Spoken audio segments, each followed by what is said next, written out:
వందే మాత్రం. నేను మీ journalist Navatha. Welcome to R voice. Love జిహాద్, దీని గురించి రోజుకొకటి మనం చెప్పుకుంటూనే ఉన్నాం.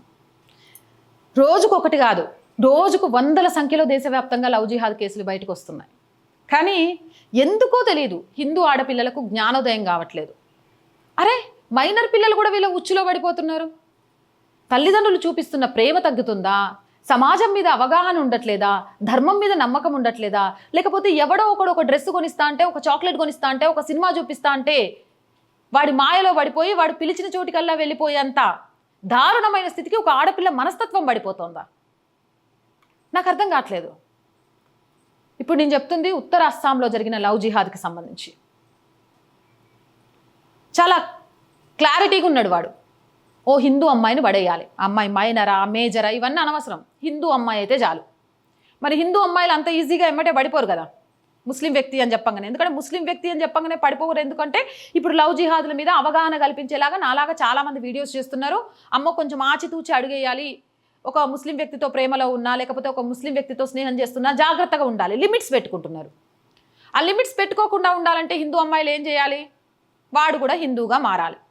అలానే హిందూగా మారిండు. మారి ఆ అమ్మాయిని ఎత్తుకెళ్ళి 4 రోజుల పాటు అమ్మాయి మీద అత్యాచారం చేసిండు.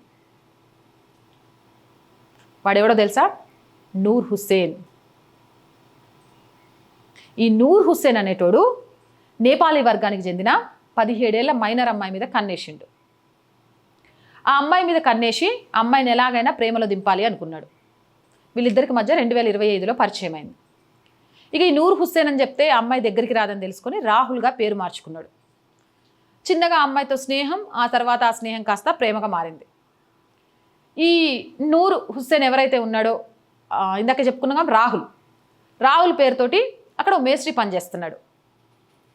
అయితే రాహుల్గా ఉంటూ హిందూ యువకుడిగా నటిస్తూ వచ్చిన అమ్మాయి ముందుకు పెళ్లి ప్రతిపాదన తీసుకొచ్చిన తర్వాత అమ్మాయికి ఎందుకో కొంత అనుమానం వచ్చింది. అమ్మాయికి నచ్చజెప్పే ప్రయత్నం చేసిండు, నేను రాహుల్ని హిందూని అని. 1 సంవత్సరం పాటు వాళ్ళ మధ్య చర్చలు నడిచినాయి.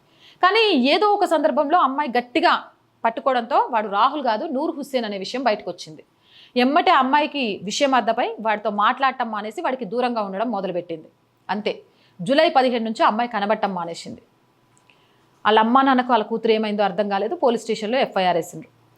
ఈ పోలీసులు ఎంక్వైరీ చేస్తున్న సమయంలో మే 21న నూర్ హుస్సేన్ గురించి తెలిసి, అంటే కొన్ని రోజులు ఆ అమ్మాయితో సన్నిహితంగా ఉన్నాడని, ఆ అమ్మాయి దూరంగా ఉందని ఆ ఊళ్ళో పిల్లలు చెప్పిన దాన్ని బట్టి నూర్ హుస్సేన్ గ్రామానికి వెళ్ళిండ్రు.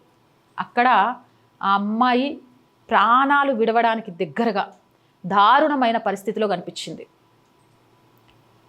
ఎంత చిత్రహింసలు పెట్టాడు అనేది కనిపించింది. ఆ అమ్మాయిని వెంటనే పోలీసులు రక్షించి హాస్పిటల్కి తరలించారు.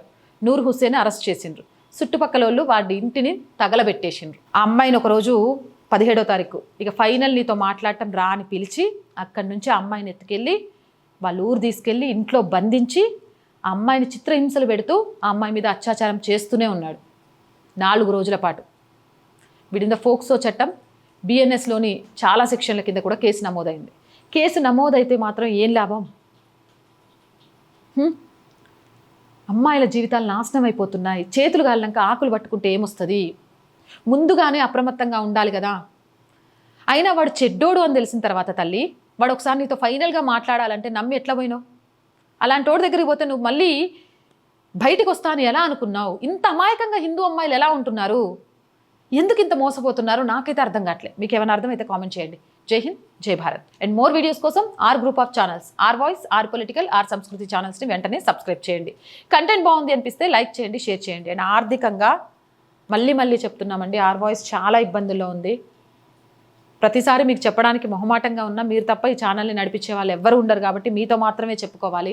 దయచేసి ఆర్థికంగా సపోర్ట్ చేస్తూ మమ్మల్ని ముందుకెళ్ళడానికి చేయూతనందించండి. ఆర్థికంగా సపోర్ట్ చేయాలంటే సబ్స్క్రిప్షన్ పక్కనే జాయిన్ అనే బటన్ ఇచ్చాం. 1 to 5 లెవెల్స్ ఉన్నాయి, ఏదో ఒక లెవెల్లో సపోర్ట్ చేయొచ్చు. లేదా స్క్రీన్ మీద గూగుల్ పే, ఫోన్పేతో పాటు అకౌంట్ డీటెయిల్స్ కూడా ఇచ్చాము. మీకు తోచిన ఆర్థిక సహాయాన్ని చేయొచ్చు. వ్యాపార ప్రకటనల కోసం 8328 500 576 నెంబర్కి సంప్రదించవచ్చు. జై హింద్, జై భారత్.